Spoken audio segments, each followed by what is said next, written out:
Дъщерята на един готвач се оплакала за трудностите в живота. Татко, защо живота е толкова труден и моите приятели и познати не ме разбират? Как да намеря общ език с всеки? Бащата я погледнал и показал 3 тенжери с вряща вода.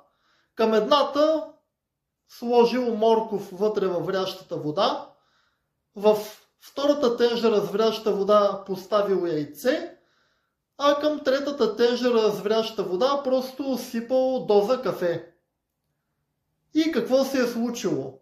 Твърдият морков станал мек, течното яйце под крехката черупка станало твърдо, а кафето завряло в водата и станала ароматна напитка. И по този начин бащата показал на дъщеря си: виждаш ли, дъще? И 3 продукта ги пуснахме в една и съща среда. Представи си, че това са 3 отделни човека. Единият в случая моркова е бил твърд, а е станал мек при първата пречка и сложна ситуация. Втория продукт е яйцето, ако го съпоставим с човек, минавайки през трудността, след като е мек, той е станал по-твърд. А какво е станало с третия?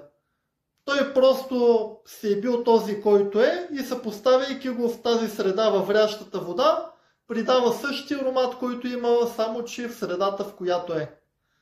Затова, че хората са такива каквито са и не може на всеки да се нагодиш както ти искаш или както той очаква да те види. Каква е пулката? Просто бъди себе си.